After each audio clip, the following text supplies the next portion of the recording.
Hello hi guys, once again welcome to pen academy ఛానల్కి స్వాగతం. ఈ వీడియోలో మనం ఏపీపీఎస్సి గ్రూప్ 1 అండ్ గ్రూప్ 2 దృష్టిలో పెట్టుకొని మనం ఇండియన్ ఎకానమీ క్వశ్చన్స్ అనేవి ఎలా వస్తాయి, సో వీటిని ఎలా హ్యాండిల్ చేయాలి. మనం నిన్నటి వరకు పాలిటీ క్వశ్చన్స్ చూసాం, పాలిటీ ఛాలెంజ్ క్వశ్చన్స్ చూసాం. అలాగే ఈ 3 days మనకి ఎకానమీ సిరీస్తో స్టార్ట్ చేద్దాం. సో ప్రతి ఒక్కరు ఈ వీడియోని లాస్ట్ వరకు స్కిప్ చేయకుండా వాచ్ చేయండి. అలాగే ఇంకా ఎవరైనా సబ్స్క్రైబ్ చేసుకోపోయి ఉంటే సబ్స్క్రైబ్ చేసుకొని ఎంజాయ్ చేయండి ఛానల్ని. Voice clear?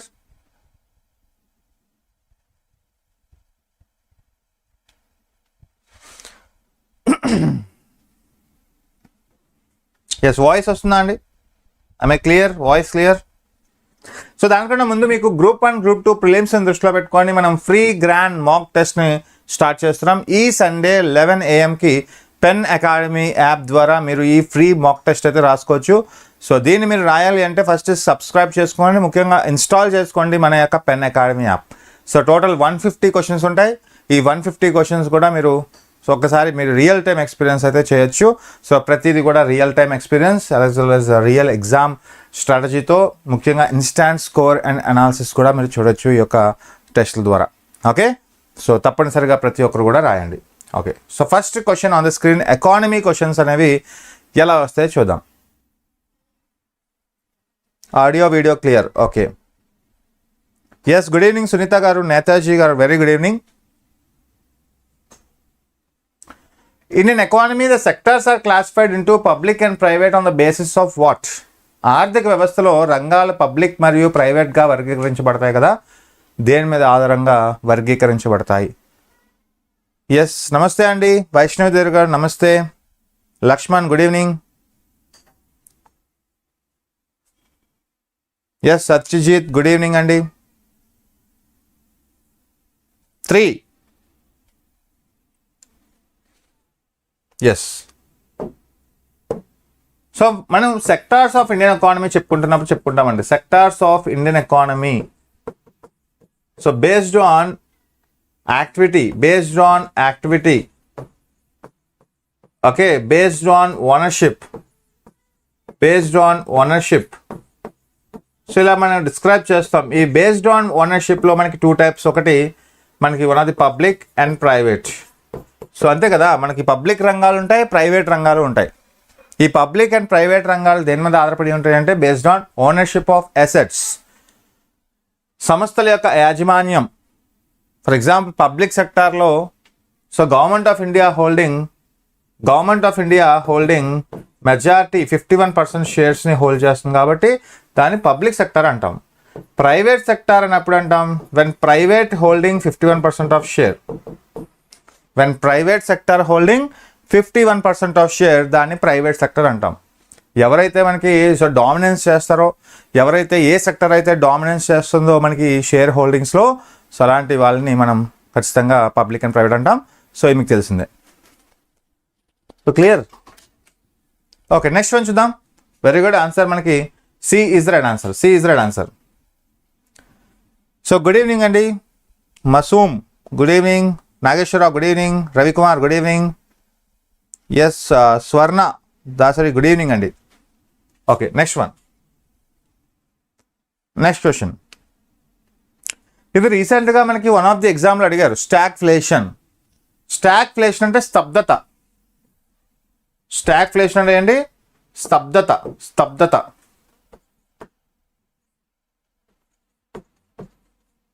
స్తబ్దత నెలకొనడం అంటాం కదా, కాన్స్టాంట్ ఇన్ఫ్లేషన్ అంటాం.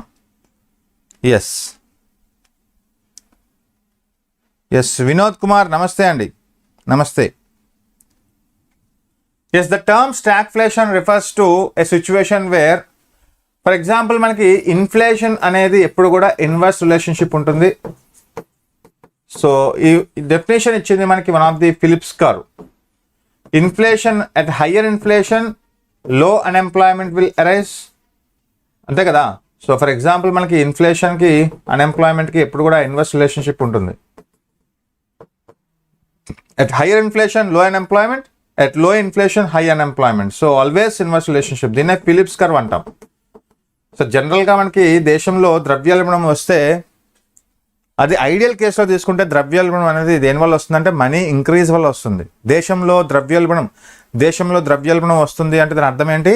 దేశంలో ఎక్సెస్ మనీ సప్లై ఉన్నట్టు, దేశంలో విపరీతమైన డబ్బు ఉన్నట్టు. మన దగ్గర 10,000, 20,000, 30,000 విపరీతమైన డబ్బు ఉందనుకోండి, ఆ డబ్బు ఏం చేస్తుంది? ఆ డబ్బు తక్కువ వస్తువుల మీద కొనడానికి పరిగెడుతున్నాం. ఉన్న తక్కువ వస్తువుల మీద ఎవరైనా పరిగెడితే కొనడానికి, సో ది డిమాండ్ పెరిగిపోతుంది. Low supply of goods, demand will be more, so price will rise. దాన్ని ఇన్ఫ్లేషన్ అంటాం. సో ఇలా మనకి దేశంలో మనీ పెరగడానికి గల కారణం ఏంటంటే, ఒకటి అన్ఎంప్లాయ్మెంట్ తగ్గడం, ఎంప్లాయ్మెంట్ పెరగడం. బట్ కొన్ని సందర్భాల్లో ఇన్ఫ్లేషన్ అనేది డైరెక్ట్లీ ప్రపోర్షనల్గా ఉంటుంది అన్ఎంప్లాయ్మెంట్. దీన్నే మనం స్టాగ్ఫ్లేషన్ అంటాం. మనలాంటి దేశంలో, ఇండియా లాంటి దేశంలో, ముఖ్యంగా డెవలపింగ్ కంట్రీ లైక్ ఇండియాలో సో ఇన్ఫ్లేషన్ ఎప్పుడు కూడా డైరెక్ట్ రిలేషన్షిప్ ఉంటుంది ఒక టైప్ ఆఫ్ అన్ఎంప్లాయ్మెంట్. జనరల్ కేసులో ఇది ఉండాలి. ఇన్ఫ్లేషన్ ఉంది అంటే దేశంలో మనీ సప్లై ఎక్కువ ఉన్నట్టు, మనీ సప్లై ఉంది అంటే దాని అర్థం అన్ఎంప్లాయ్మెంట్ తక్కువ ఉన్నట్టు. బట్ మనలాంటి డెవలపింగ్ కంట్రీలో ఇన్ఫ్లేషన్ ఉంటుంది, అన్ఎంప్లాయ్మెంట్ ఉంటుంది. సో దాన్నే మనం స్టాగ్ఫ్లేషన్ అంటాం. So answer here B is the right answer. B is the right answer. The rate of growth is slower than rate of price increase. Okay. So ఖచ్చితంగా మనకి price increase అవుతుంది, inflation ఉంటుంది, as well as rate of growth is slower unemployment. దీన్ని unemployment అంటాం. Okay, next one. Yes, next one.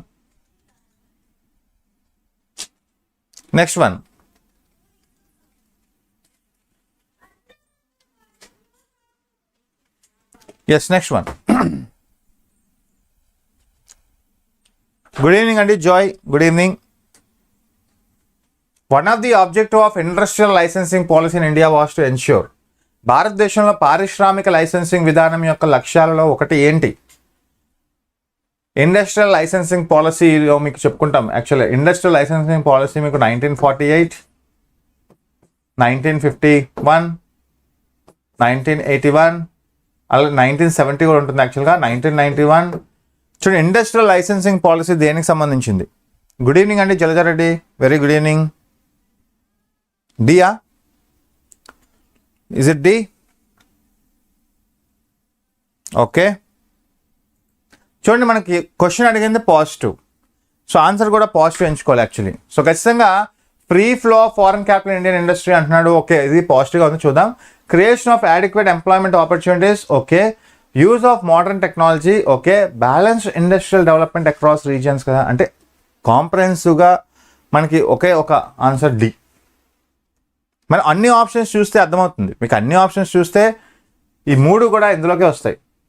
So మనకి ప్రాంతీయ ప్రాంతాలలో, okay, so ప్రాంతాలలో సమతుల్యత కోసం, పారిశ్రామిక అభివృద్ధి సమతుల్యత కోసం ఈ యొక్క ఇండస్ట్రియల్ పాలసీ అనేది అవసరం.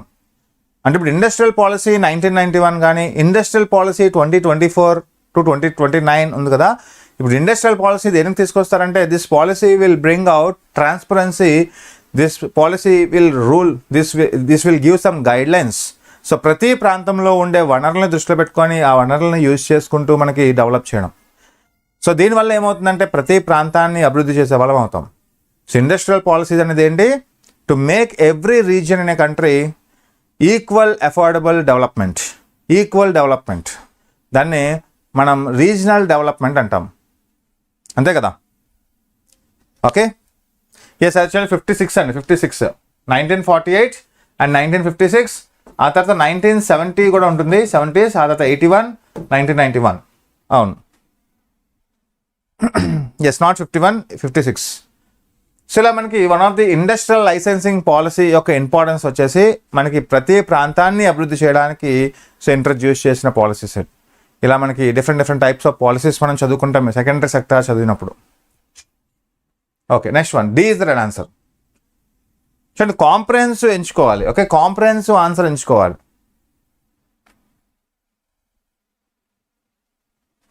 Okay, right on. Next one, what is the main function of Central Statistical Office CSO? So central statistical office CSO యొక్క ప్రధాన విధి ఏమిటి? ఏం చేస్తుందండి CSO?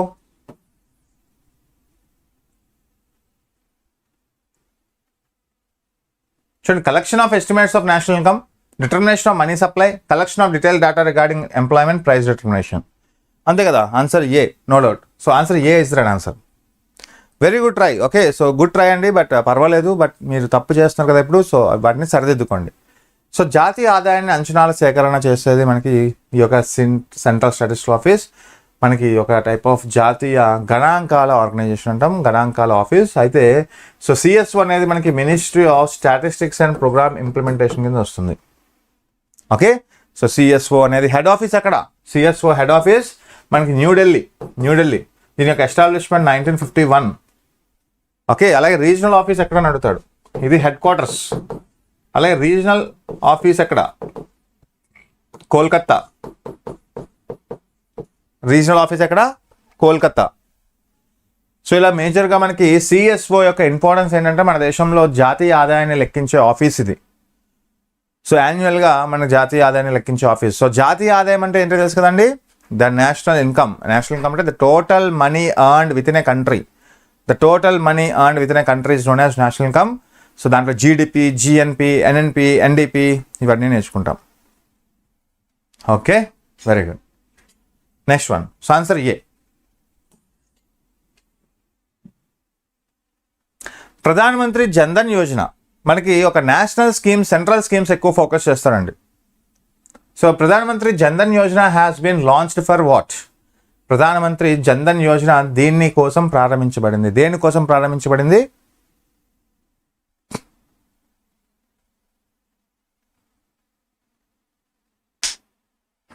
ప్రధానమంత్రి Jandhan Yojana providing loan to poorest people in the country, promoting financial inclusion in the country, providing financial help to marginalised community, promoting women in backward areas. దేశంలో పేద ప్రజలకు రుణాలు అందించడం, దేశంలో ఆర్థిక చేరికను ప్రోత్సహించడం, అట్టడుగు వర్గాలను ఆర్థిక సాయం అందించడం, వెనుకబడిన ప్రాంతాలలో మహిళలను ప్రోత్సహించడం. హలో అండి Tanvi. Yes, very good evening. Yes, అంతే కదండి. సో ఫస్ట్ ఆఫ్ ఆల్ మనకి ప్రధానమంత్రి జన్ధన్ యోజన యొక్క ప్రిన్సిపల్, దాని యొక్క బ్యాక్గ్రౌండ్ ప్రిన్సిపల్ ఫైనాన్షియల్ ఇంక్లూజన్, ఆర్థిక చేరిక. So affordable people, for example vulnerable sections of people ఎవరైతే ఉంటారో, లైక్ మనకి ఫార్మర్స్, వల్నరబుల్ సెక్షన్స్ ఆఫ్ పీపుల్స్కి సో అఫోర్డబుల్ లోన్స్ అందించడం దీని యొక్క ముఖ్య ఉద్దేశం. అంటే జీరో బ్యాలెన్స్ అంటాం. జీరో బ్యాలెన్స్ అంటే నో ఫ్రిల్స్ అకౌంట్ అనేవాళ్ళం. Actual no frills account. ఈ నో ఫ్రిల్స్ అకౌంట్ కాస్త 2012లో బిఎస్బిడిఏ అకౌంట్స్గా మారింది. What is that? బిఎస్బిడిఏ అంటే ఏంటి? Basic savings bank deposit accounts. అంటే ప్రతి ఒక్క రైతుకి ఆర్ ప్రతి ఒక్క గ్రామీణ ప్రాంతంలో ఉండే ఇండివిజువల్కి వాళ్ళకి ఒక type of affordable cost of services అందించడం. ఓకే, సో వాళ్ళని ఒక గవర్నమెంట్ అఫీషియల్లోకి తీసుకురావడం. సో ఇటువంటి ప్రోగ్రామ్ అనేది 2014లో లాంచ్ చేశారు. 2014లో లాంచ్ చేశారు మోడీ వచ్చిన వెంటనే.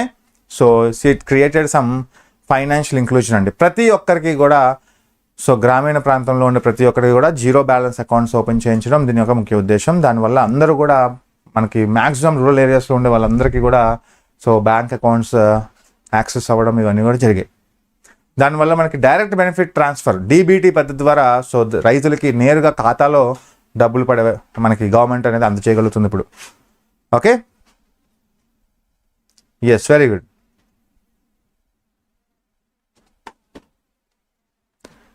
ఎస్, అంతే కదండి. ఖచ్చితంగా ఫైనాన్షియల్ ఇంక్లూజన్ ఈ పదానికి ఎవరు రికమెండ్ చేశారు చెప్పండి? సో ఫైనాన్షియల్ ఇంక్లూజన్ అనే పదాన్ని ఎవరు రికమెండ్ చేశారు? ఓకే, అది కూడా అడుగుతారు మనకి. సో ఎవరు రికమెండ్ చేశారు? ఫైనాన్షియల్ ఇంక్లూజన్ అనే పదానికి ఎవరు రికమెండ్ చేశారు? So any idea? చూడండి, మనకి ముఖ్యంగా సో నో ఫ్రిల్స్ అకౌంట్ కాస్త బిఎస్బిడి అకౌంట్గా మార్చింది ఆర్బీఐ 2012లో. BSBDA, basic savings bank deposit accounts. దానికి కొన్ని డిఫరెన్సెస్ ఉంటాయి. మనకి సేవింగ్స్ అకౌంట్కి బిఎస్బిడి అకౌంట్స్కి డిఫరెన్సెస్ ఏంటి అనేది కూడా మనం చదువుకోవాలి. సో మనకి మ్యాక్సిమం డిపాజిట్ మనకి 1 lakh ఉంటుంది, 1 lakh. అలాగే మనకి మ్యాక్సిమం బ్యాలెన్స్ మనకి 50,000 కన్నా ఎక్కువ మించకూడదు. చూడండి, ఇలాంటి ఒక type of major changes, differences మనం చూడొచ్చు నార్మల్ అకౌంట్స్కి, బిఎస్బిడి అకౌంట్స్కి. ఎస్, యాక్చువల్గా రికమెండ్ చేసింది మనకి one of the Raghuram Rajan అండి. Raghuram Rajan, one of the RBI governor. So అది కూడా అడుగుతారు. ఫైనాన్షియల్ ఇంక్లూజన్ అనే టర్మినాలజీ ఇచ్చింది ఎవరు? అలాగే ఫైనాన్షియల్ ఇంక్లూజన్కి మరొక ఎగ్జాంపులే సెల్ఫ్ హెల్ప్ గ్రూప్, స్వయం సహాయక సంఘాలు. మీకు స్వయం సహాయక సంఘాలు అనేవి తెలుసు కదా, ఒక టైప్ ఆఫ్ కమ్యూనిటీ, ఒక group of members, mens and womens. Actually ఎస్హెచ్జిలో ఓన్లీ ఉమెన్స్ కాదండి, మెన్స్ అండ్ ఉమెన్స్ ఇద్దరికి కూడా ఛాన్స్ ఉంటుంది. బట్ మన దేశంలో ఆడవాళ్ళు ఇక్కడ కూడా తొక్కేస్తారనమాట. అంటే తొక్కేయడం అంటే అలా కాదు. సో చూడండి, మనకి జనరల్గా సో ఉమెన్స్ అండ్ మెన్స్కి ఇద్దరికి ఛాన్స్ ఉంటుంది ఎస్హెచ్జి గ్రూప్స్లో. కానీ మ్యాక్సిమం ఎస్హెచ్జి గ్రూప్స్ అన్నీ కూడా ఉమెన్సే ఉంటాయి. అంటే ఖచ్చితంగా ఒక 19 మందిలో ఒక మేల్ జాయిన్ అవ్వడం అనేది చాలా కష్టం. కాబట్టి సో ఖచ్చితంగా 20 మంది ఒక గ్రూప్గా ఫామ్ అయ్యి ఆ గ్రూప్ అనేది పొదుపు నిర్వహణ చేసుకుంటుంది. ఆ పొదుపు నిర్వహణ చేసుకొని సో కొంత అమౌంట్ అనేది ఉంటుంది. ఆ అమౌంట్తో వాళ్ళు చిన్న చిన్న వ్యాపారాలు చేయలేరు. సో దానికి ఏం చేస్తారంటే బ్యాంకుతో ముడిపెడతారు. ఆ బ్యాంక్ ఏం చేస్తుందంటే సో వాళ్ళకి ఎటువంటి సెక్యూరిటీ లేకుండానే, వాళ్ళకి ఎటువంటి సెక్యూరిటీ అసెట్ చూపించకుండానే వాళ్ళకి ఒక 5 lakhs to 10 lakhs లోన్ ఇస్తుంది విత్ లో ఇంట్రెస్ట్ రేట్స్. సో దాంతో ఏం చేస్తారంటే చిన్న చిన్న వ్యాపారం స్టార్ట్ చేస్తారు. ఆ వ్యాపారంతో వాళ్ళకి వచ్చే లాభాలు, ఇంట్రెస్ట్ కట్టడం, అలాగే సొంతంగా వాళ్ళు ఎదగడం చేస్తారు. దాన్ని సెల్ఫ్ ఎంపవర్మెంట్ అంటాం, ఉమెన్ ఎంపవర్మెంట్ అంటాం. సో ఇది కూడా ఒక ఫైనాన్షియల్ ఇంక్లూజన్లో భాగమే. సో ఇలా ఎస్హెచ్జి కాన్సెప్ట్ మనకి యాక్చువల్గా సౌత్ ఏషియన్ నేషన్ నుంచి తీసుకొచ్చాం, ముఖ్యంగా బంగ్లాదేశ్ కాన్సెప్ట్ ఇది. ఓకే, తొక్కేసారా? ఎస్, తొక్కేసారంట. ఓకే, మరి ఏం చేయలేమండి. Next one, answer B. Actually SHG అనేది group of men and women, but maximum SHG groups అన్ని కూడా ఉమెన్స్ ఉంటాయి. వేస్ట్ అంటారా? ఓకే, అదే మనకి తెలియకుండానే చూడండి. యాక్చువల్లీ వేస్ట్ అని ఎందుకు అంటున్నారంటే it is a good chance to acquire some profits అండి. బట్ కొన్ని మంది అది యూటిలైజ్ చేసుకోరు అంతే. కొంతమంది యూటిలైజ్ చేసుకుంటారు, కొంతమంది యూటిలైజ్ చేసుకోరు. ఓకే, ఇక్కడ చూడండి, హెడ్లైన్ ఇన్ఫ్లేషన్ అంట. ప్రధాన ద్రవ్యోల్బణానికి సంబంధించి క్రింది ప్రకటనలో పరిగణించండి. హెడ్లైన్ ఇన్ఫ్లేషన్ అండి.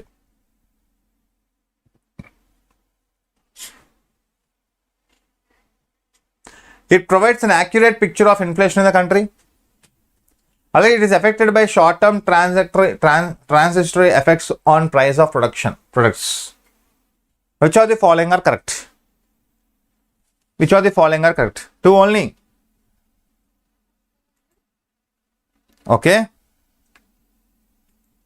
So right answer here. So friends, 2 only is the right answer. ఎందుకంటే మనకి it provides an accurate picture of inflation in the country అనేది హెడ్లైన్ కాదు, కోర్ ఇన్ఫ్లేషన్. యాక్చువల్గా కోర్ ఇన్ఫ్లేషన్.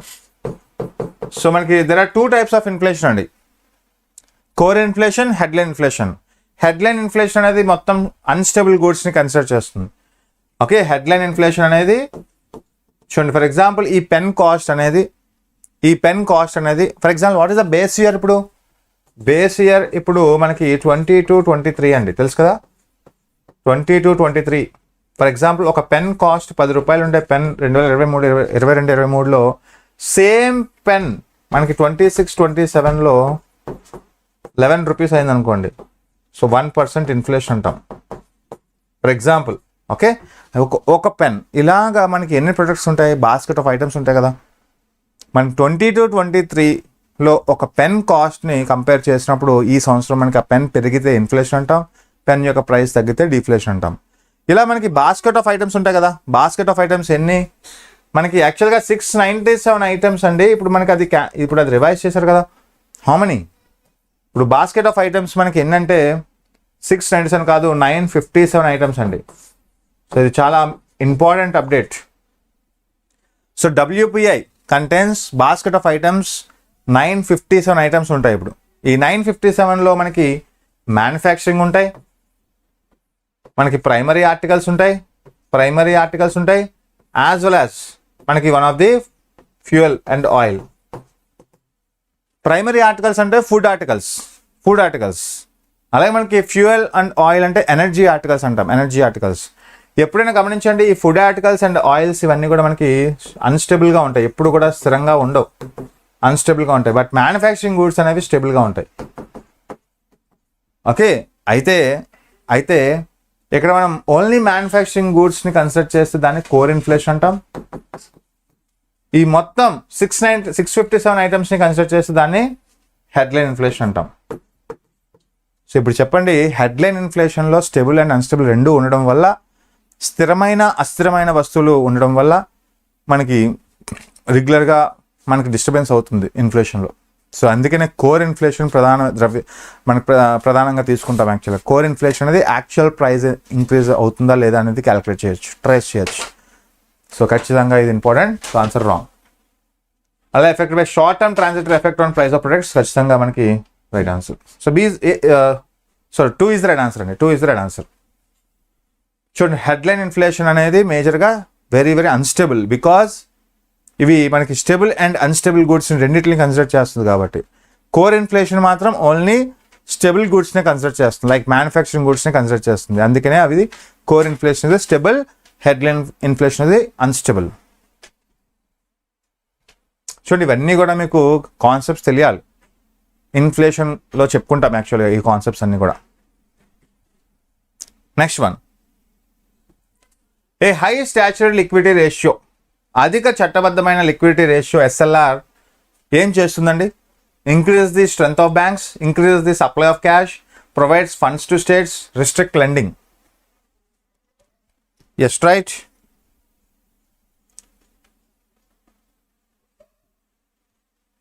ఏమవుతుంది? డియా, బియా, ఏయా, సియా? 1. Is it 1? ఓకే. చూడండి, యాక్చువల్గా SLR అంటే ఏంటి? SLR అంటే every bank, for example SBI, every బ్యాంక్కి డిపాజిట్స్ వస్తాయి కదా, ఎవ్రీ బ్యాంక్కి డిపాజిట్స్ వస్తాయి. మనం డిపాజిట్స్ చేస్తాం. డిపాజిట్స్ అనేవి ఇన్ ఫార్మ్ ఆఫ్ లోన్, మనకి ఫర్ ఎగ్జాంపుల్ గోల్డ్ అవ్వచ్చు, లైక్ బాండ్స్ అవ్వచ్చు, షేర్స్ అవ్వచ్చు, అలాగే క్యాష్ అవ్వచ్చు. అర్థమవుతుందా? మనం బ్యాంకుల్లో డిపాజిట్ చేస్తాం. ఓకే, ల్యాండ్ పత్రాలు, గోల్డ్, మనీ అన్నీ పెడతాం. సో ఇలా మనకి SBI ఏం చేయాలంటే, రోజు వచ్చిన SBIలో డబ్బులు ఏవైతే ఉంటాయో దాంట్లోంచి మనకి 18% SLRని సైడ్ చేయాలి. It has to maintain actually 100% of డిపాజిట్స్లో 18% of cash, gold or bonds, shares, government securities అనమాట. ఇవన్నీ రిజర్వ్ చేసుకోవాలి తన బ్యాంకులోనే. చూడండి, తన బ్యాంకులోనే రిజర్వ్ చేసుకోవాలి. సో అది అన్ని SLR అంటాం. ఓకే, సో తన దగ్గరే దాచుకోవాలన్నమాట. సో ఇది ఒక టైప్ ఆఫ్ సెక్యూరిటీ రీజన్స్ కోసం. ఇన్ఫ్లేషన్, డీఫ్లేషన్ వచ్చినప్పుడు వీటిని యూజ్ చేసి దేశంలో మనీ సప్లైని అడ్జస్ట్ చేస్తాయి. సో అయితే ఈ హై స్టాచ్యూరీ, ఇప్పుడు ఇది 18 కాస్త 20 అయింది అనుకోండి, దాని అర్థం ఏంటి? అంతే కదా, రిస్ట్రిక్ట్ చేసినట్టు. లెండింగ్స్ అంటే రుణాన్ని పరిమితం చేస్తుందని అర్థం. రుణాన్ని పరిమితం చేస్తుందని అర్థం. అంటే తన దగ్గర దాచుకోవడం అంటే దేశంలో డబ్బులు ఎక్కువైపోతున్నాయి, దాన్ని రెస్ట్రిక్ట్ చేయాలి మీరు అని RBI బ్యాంక్స్ చెప్తుందన్నమాట. అప్పుడు RBI ఏం చేస్తుందంటే, సో SLRని ఇంక్రీజ్ చేయమంటుంది, CRRని ఇంక్రీజ్ చేయమంటుంది. CRR అంటే ఏంటి? Cash reserve ratio. CRR అంటే cash reserve ratio. So every commercial bank, SBI లాంటి బ్యాంక్ RBI దగ్గర దాల్సిన ఒక నిల్వ. ఫర్ ఎగ్జాంపుల్ మనకి 4% ప్రెజెంట్. సో SBIలో డిపాజిట్స్ వస్తాయి కదండి, డిపాజిట్స్ వస్తాయి కదా, లైక్ గోల్డ్ కావచ్చు, బాండ్స్ కావచ్చు, షేర్స్ కావచ్చు, మనీ సప్లై కావచ్చు. ఇవన్నిటిలో మనకి ఓన్లీ క్యాష్ ఫామ్లోనే దాయాలన్నమాట. ఎక్కడ దాయాలి? RBI దగ్గర దాయాలి. సో ప్రతి బ్యాంక్లోకి వచ్చిన డబ్బులు ఏవైతే ఉంటాయో, ప్రతి బ్యాంక్లోకి వచ్చిన డబ్బుల్లోంచి 4% cash it has to reserve with RBI. దీన్ని CRR అంటాం. SLR అంటే ఏంటి? సో ప్రతి బ్యాంక్ దగ్గర దాచుకోవాలి, తన దగ్గర దాచుకోవాల్సిన డబ్బు. అది కూడా బ్యాంక్, గోల్డ్ కావచ్చు, షేర్స్ కావచ్చు, బాండ్స్ కావచ్చు, గోల్డ్, ఎనీథింగ్.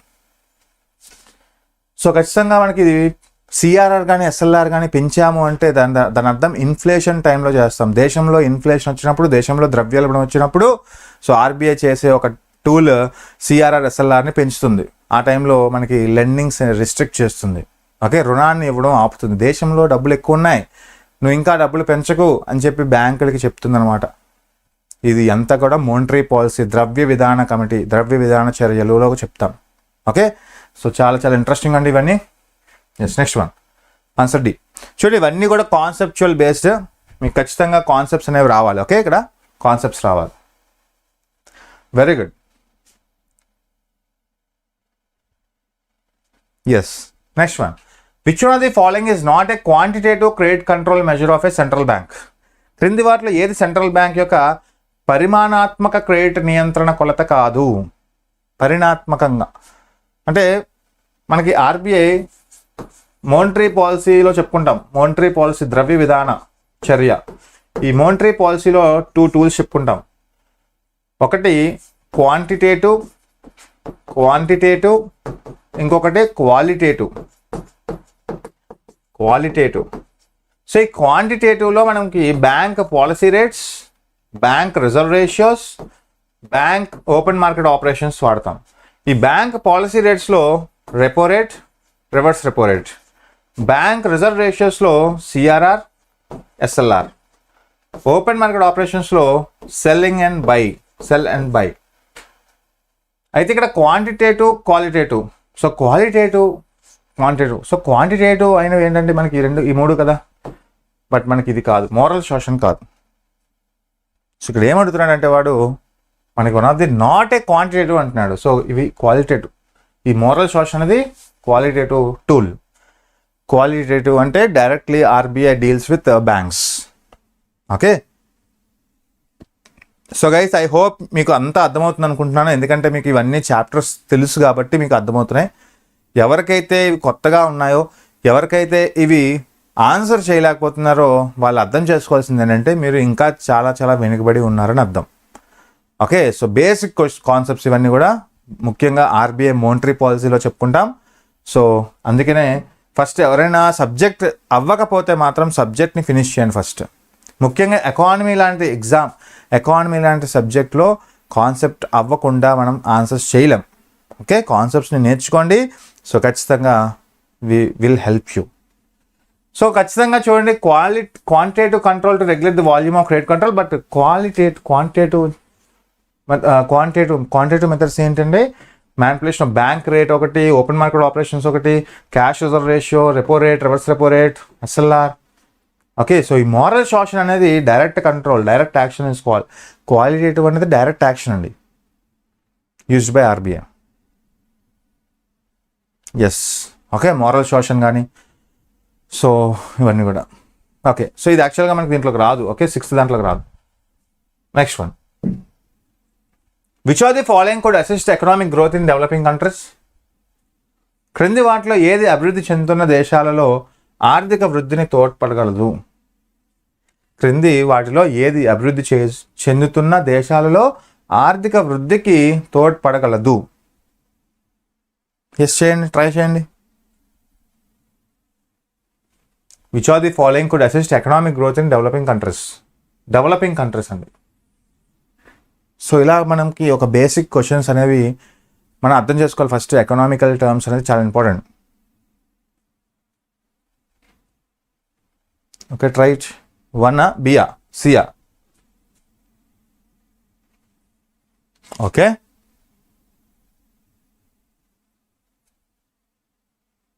ఆన్సర్ డి అంటున్నారు కొంతమంది ఏ అంటున్నారు. వెరీ గుడ్, ట్రై చేయండి. చూడండి, ఏం లేదండి ఇక్కడ అసిస్ట్ అంట. క్రింది వాటిలో ఏది అభివృద్ధి చెందిన దేశాలలో ఆర్థిక వృద్ధిని తోడ్పడగలదు అంటే హెల్ప్ చేస్తుంది. So decrease in terms of trade అనేది ఎందుకంటే మనకి ఇది పాజిటివ్, నెగిటివ్ కదా. సో 1 ఎందుకు అవుతుంది? 1 కాదు. చూడండి, ఇది నెగిటివ్ స్టేట్మెంట్ కదా. టర్మ్స్ ఆఫ్ ట్రేడ్ అనేది పెరగాలి, ట్రేడింగ్ పెరగాలి. ఓకే. సో ఫారెన్ ట్రేడ్ ఇవన్నీ ఏం చేయాలి? ఎక్స్పోర్ట్స్ పెరగాలి. సో ఖచ్చితంగా మనకి అసిస్ట్ కాదు, ఇది మనకి negative. And increase in rate of taxation అనేది ఒకవైపు పెరుగుతుంది అంతే. గవర్నమెంట్ ఆఫ్ ఇండియాకి మంచిదే, కానీ మనకి పీపుల్కి మంచిది కాదు కదా. టాక్సేషన్ పెరిగితే మంచిదా అండి? సో ఇది నెగిటివ్ స్టేట్మెంట్ కదా. Next decrease in foreign investments కూడా నెగిటివ్ స్టేట్మెంట్ కదా. బేసిక్గా ఆన్సర్ డి. ఎవరైతే డి ఇచ్చారో వాళ్ళు కరెక్ట్. ఏం లేదు, మనకి ఇక్కడ ఇచ్చిన వాటిల్లో నెగిటివ్ స్టేట్మెంట్స్ మనకి 3 ఉన్నాయి, ఒకటి పాజిటివ్. ఒక లెవెల్ ఆఫ్ ఎడ్యుకేషన్ మీకు చెప్పాను. ఒక లాంగ్ టర్మ్లో దేశం యొక్క అభివృద్ధిని డిసైడ్ చేసేది 2. ఒకటి హెల్త్ అండ్ ఒకటి ఎడ్యుకేషన్, ఇంకోటి ఎడ్యుకేషన్. ఈ హెల్త్ అండ్ ఎడ్యుకేషన్ అనేది మనకి బెస్ట్ క్వాలిటీ కానీ అందితే చిన్నప్పటి నుంచి మనం ఓన్గా స్కిల్ని మెయింటైన్ చేస్తూ మనం డెవలప్ అవ్వచ్చు. There is no need of any dependence on any others. అంతే కదా. సో గవర్నమెంట్ మీద డిపెండ్ అవ్వాల్సిన లేదు, ఇతర దేశాల మీద ఆర్ ఇతర గవర్నమెంట్స్ మీద అవసరం లేదు. సో ఎవరైతే quality access of education, quality access of హెల్త్ని చిన్నప్పటి నుంచి అందుకుంటారో వాళ్ళ యొక్క హ్యూమన్ క్యాపిటల్ పెరుగుతుంది. హ్యూమన్ క్యాపిటల్ మానవ అభివృద్ధి అంటాం. హ్యూమన్ క్యాపిటల్ పెరుగుతుంది, వాడు తర్వాత ప్రొడక్టివిటీ పెంచుకుంటాడు. So they increase the productivity. Automatically productivity increase అయితే ఎంప్లాయ్మెంట్ పెరిగి మళ్ళీ ఇన్కమ్ పెరుగుతుంది. సో ఖచ్చితంగా ఒక దేశం యొక్క లాంగ్ టర్మ్లో డెవలప్మెంట్ అవ్వాలి అంటే బేసిక్గా కావాల్సింది మనకి లిటరసీ, ఎడ్యుకేషన్. ఓకే, సో ఇది ఆ క్వశ్చన్ చెప్తుంది అనమాట. ఎస్, ఖచ్చితంగా అంతే కదా. సో ఫస్ట్ ఆఫ్ ఆల్ మనకి పోవర్టీ ట్రాప్ అనే కాన్సెప్ట్ చెప్పుకుంటాం కదా. పోవర్టీ ట్రాప్ అనేది దేనివల్ల వస్తుందంటే మనకి లో ఇన్కమ్ వల్ల వస్తుంది. ఫస్ట్ లో ఇన్కమ్ వల్ల ఏమవుతుందండి? సో లో quality of education and health. So దీన్ని మనం ఆటోమేటిక్గా లో హ్యూమన్ క్యాపిటల్ అంటాం. ఖచ్చితంగా మానవ అభివృద్ధి తగ్గిపోతుంది. సో ఎప్పుడైతే లో హ్యూమన్ క్యాపిటల్ వస్తుందో అతని నుంచి ఎటువంటి ప్రొడక్టివిటీ రాదు. లో ప్రొడక్టివిటీ అంటే ఎంప్లాయ్మెంట్ ఉండదు కదా, వాడికి ఎంప్లాయ్మెంట్ ఉండదు. సో లో ప్రొడక్టివిటీ లీడ్స్ టు మళ్ళీ లో ఇన్కమ్. సో దీన్నే పోవర్టీ ట్రాప్ అంటాం.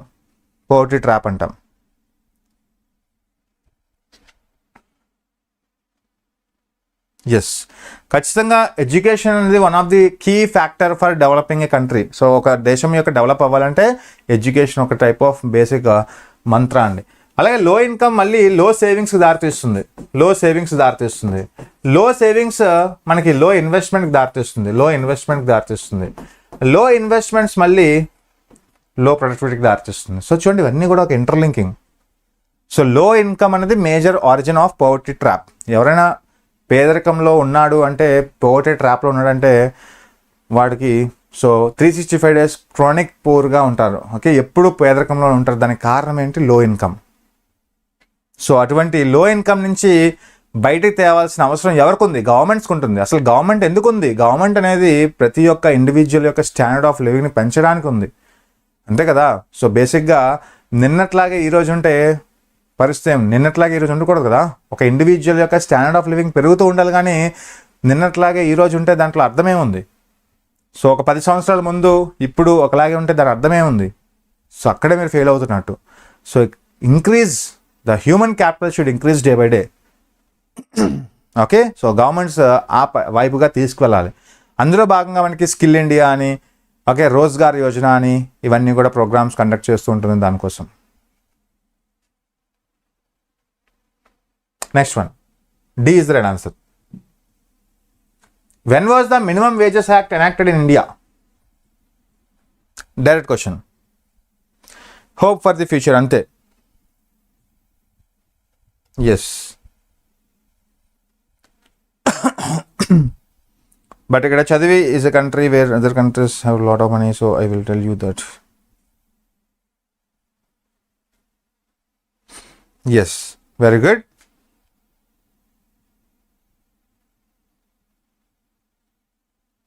అంతే కదా, మినిమం వేజెస్ యాక్ట్ అంటాం.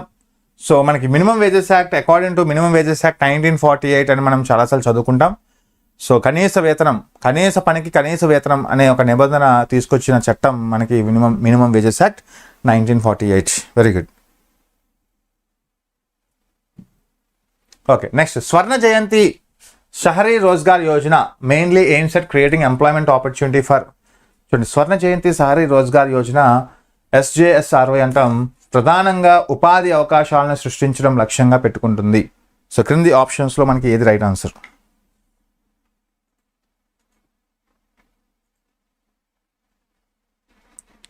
ఎస్, రైట్ ఆన్సర్ బియా. First industrial policy 1948. Yes. Self employment in urban areas ఓన్లీయా? Both self-employment and wage employment in urban areas are wage employment in urban areas only alike none of the above. B. Yes. అంతే కదండి. So ఖచ్చితంగా ఇక్కడ మనకి one of the positive. So both self employment and wage employment in urban areas, ఇక్కడ only అనేది ఉన్నప్పుడు ఖచ్చితంగా మనకి ఈజీగా అర్థమైపోవాలి. సో ఒక టైప్ ఆఫ్ ఎక్స్ట్రీమ్ వర్డ్స్ అవి. ఓకే, సో ఇది ఎప్పటి నుంచి అమల్లోకి వచ్చింది, సెంట్రల్ గవర్నమెంట్ దీన్ని ఎప్పటి నుంచి తీసుకొచ్చింది అంటే మనకి 1997 1st December. సో ఇది కూడా గుర్తుపెట్టుకోండి, ఇది ఒక central sponsored scheme which came in effect from 1st December 1997 అండి. స్వర్ణ జయంతి షహరీ రోజ్గార్ యోజన. షహరీ రోజ్గార్ అంటే మనకి అర్బన్కి సంబంధించిన ఒక self employment. Okay, seeks to provide gainful employment to urban unemployed or under employed through the setting of self employment ventures or provisions of wage employment. చూడండి, ఎవరైతే under employment categories ఉంటారు, చూడండి, unemployed youth and under employed youth. Under employed అంటే ఎవరు? Under employed అంటే so వాళ్ళు అన్ఎంప్లాయ్మెంట్లోకి రారు. అండర్ ఎంప్లాయ్మెంట్ యూత్ అంటే so those who are employing but they are not getting enough salaries with their skills.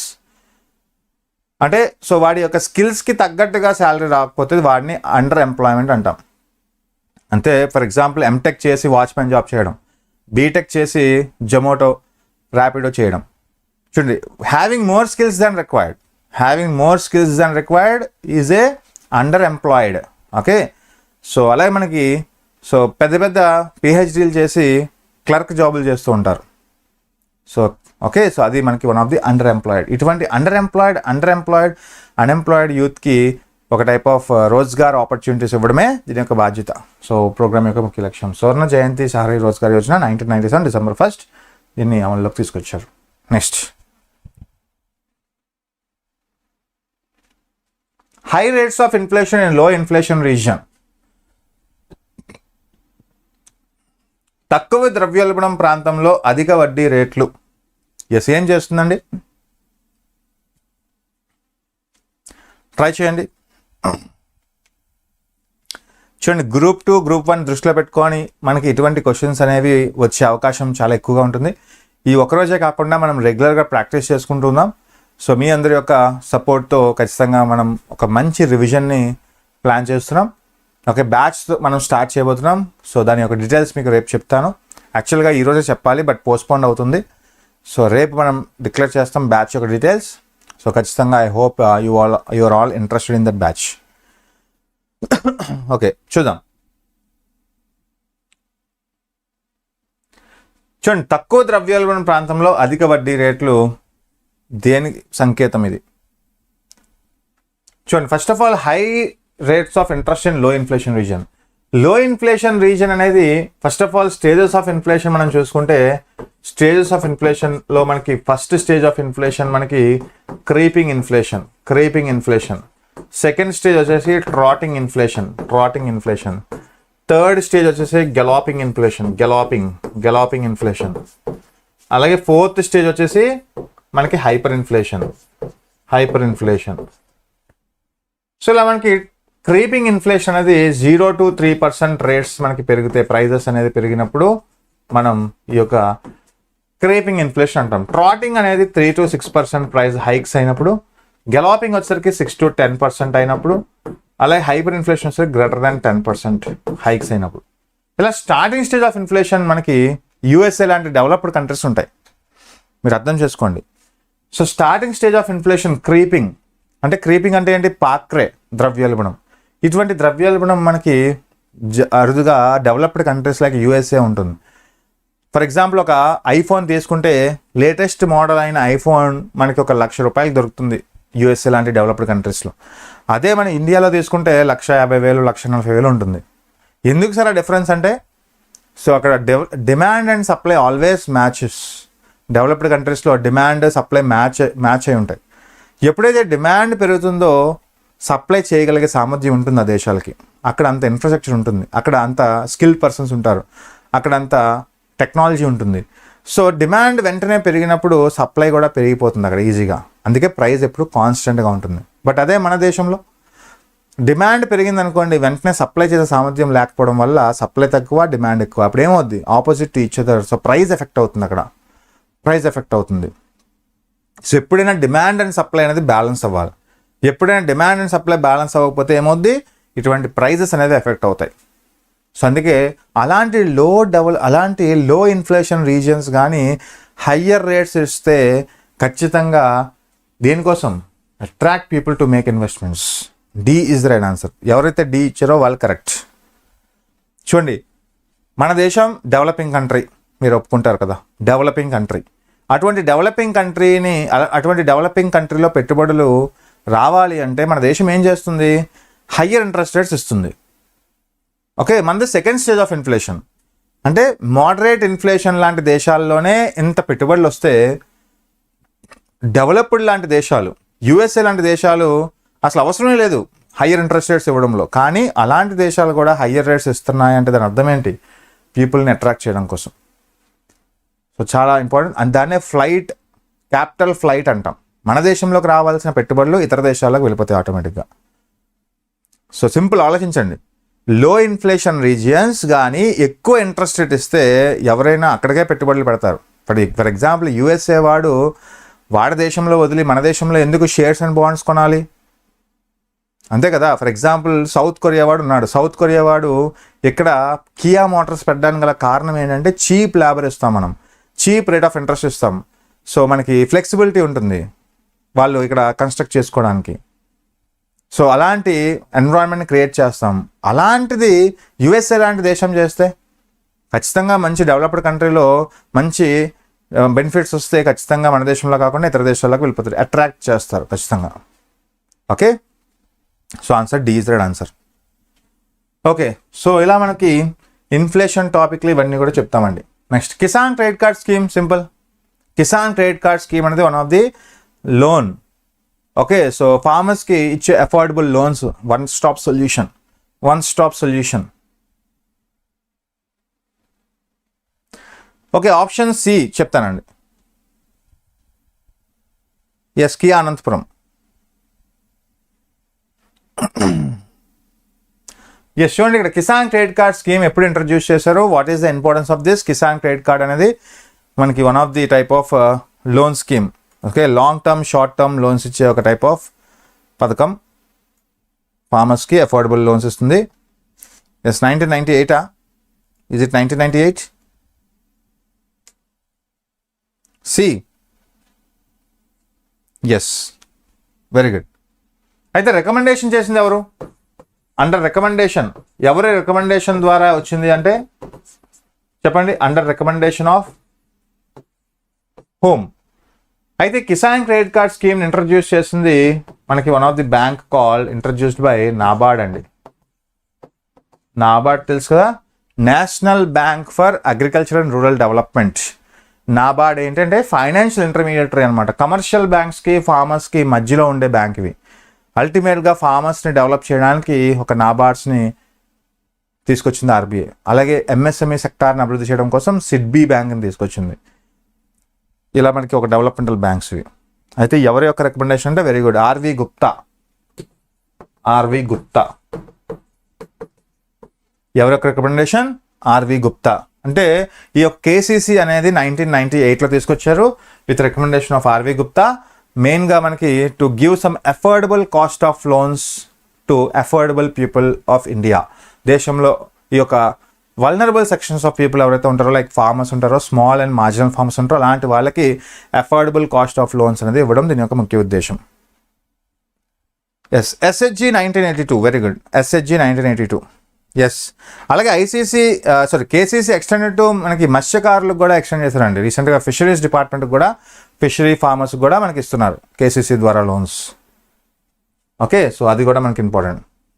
India's balance of payments can be corrected through.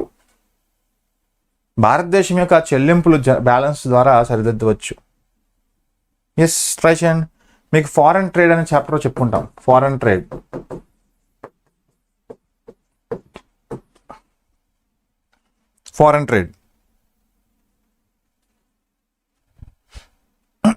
Yes, మత్స్య 6000 అనేది one of the deep fishing. 6000 అది వేరు. All of the above. చూడండి, ఇది జనరల్గా అర్థం అవ్వాలి అంటే చాలా డెప్త్ నాలెడ్జ్, కొంచెం నాలెడ్జ్ ఉండాలి. So India's balance of payment can be corrected through. Balance of payment అనేది ఏంటంటే పాజిటివ్ స్టెప్ అండి. ఓకే, ఇందులో పాజిటివ్ ఏదైనా ఉందా అంటే ఎక్స్పోర్టర్స్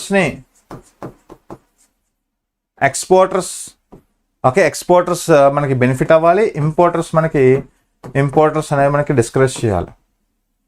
సో ఇక్కడ చూడండి, మీకు రీవాల్యుయేషన్ ఆఫ్ కరెన్సీ ఉందా? రీవాల్యుయేషన్ ఆఫ్ కరెన్సీ అంటే ఏంటి?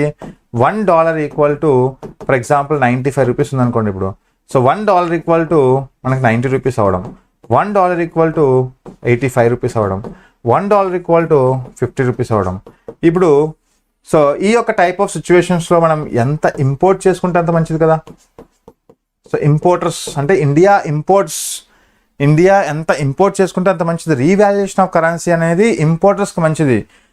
అంటే మనం $1 ఆఫ్ వస్తువుని కొంటే, మన ఇతర దేశాల నుంచి $1 ఆఫ్ వస్తువుని కొంటే 95 రూపాయలు చెల్లించాల్సింది ఈరోజు మనం 50 రూపాయలే చెల్లిస్తాం.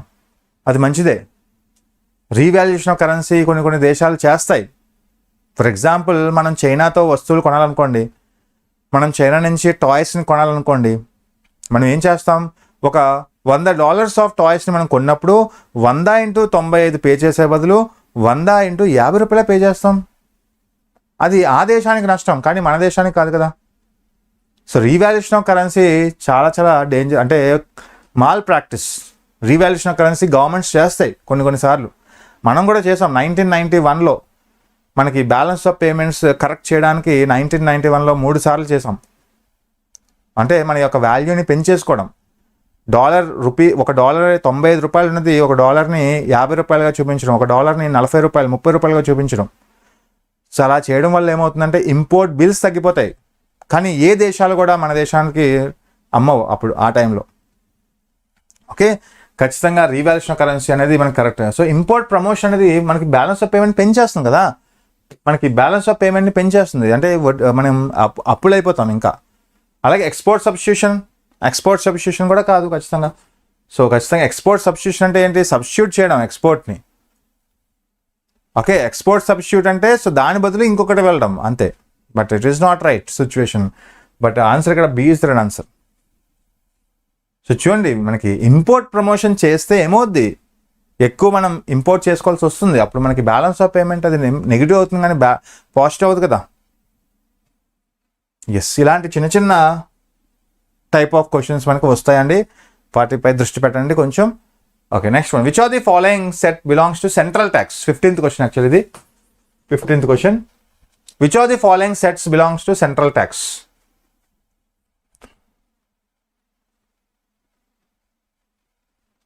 Yes, right.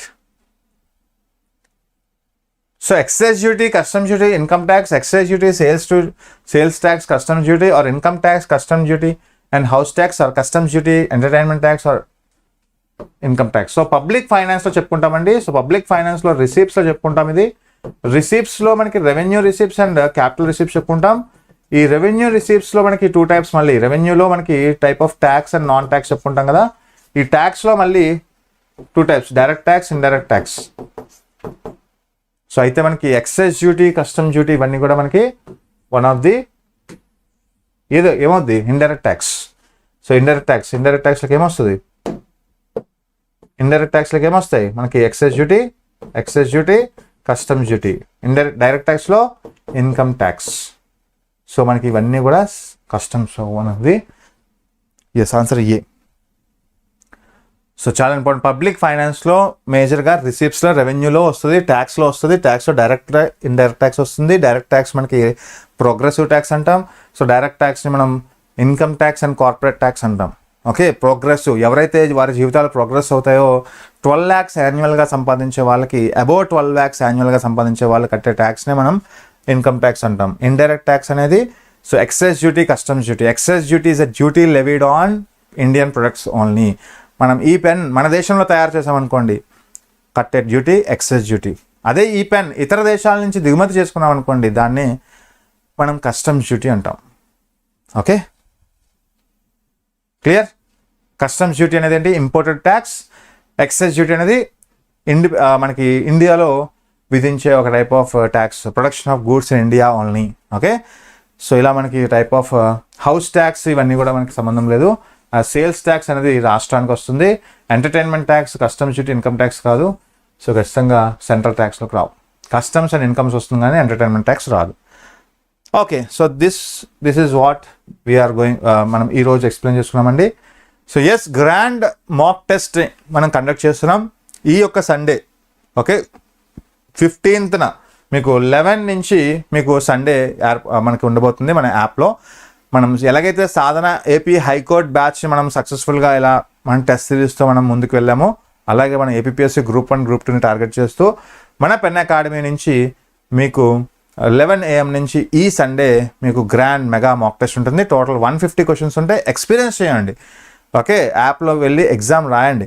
ఎగ్జామ్ రాసిన తర్వాత కరెక్టా కాదా అనేది అనాలిసిస్ చేసుకోండి. రియల్ టైం ఎక్స్పీరియన్స్ వస్తుంది. సో ఇలా మనం ప్రతి వీక్ కానీ మనం ఎగ్జామ్స్ రాస్తూ ఉంటే one day we will give best result. Okay, so thank you so much. So దీనికోసం మీరు చేయాల్సింది మన యాప్ని ఇన్స్టాల్ చేసుకోండి. మీకు ప్లే స్టోర్లో ఉంటుంది పెన్ అకాడమీ యాప్, ఆర్ కింద లింక్స్ కూడా ఉంటాయి. You can download it from there. అలాగే మన యొక్క పెన్ అకాడమీ యాప్ని ఇంకా ఇన్స్టాల్ చేసుకోకపోతే ఇన్స్టాల్ చేసుకోండి. మీకు చాలా ఫ్రీ టెస్ట్లు కూడా పెట్టామండి. సో ఏపీ హైకోర్టు సంబంధించింది ఫ్రీ టెస్ట్లు కూడా ఉంటాయి. సో మెటీరియల్స్ ఉంటాయి, చాలా మట్టుకు ఫ్రీగా ఉంటాయి. Yes, you can download and you can enjoy the content. అలాగే మన యొక్క టెలిగ్రామ్ ఛానల్ ఇంకా ఎవరైతే జాయిన్ అవ్వలేదో సో జాయిన్ అయిపోండి. టెలిగ్రామ్ ఛానల్ యొక్క ఈ బార్ కోడ్ని స్కాన్ చేస్తే you will get in to the Telegram. So for free PDFs ఇవన్నీ కూడా ఇందులో లభిస్తాయి. Okay, yes Netaji only GS are all subjects sir అంటే అర్థం కాలేదండి. ఎస్, మీ డౌట్ ఏంటి అర్థం కాలేదు నేతాజీ గారు. Thank you so much.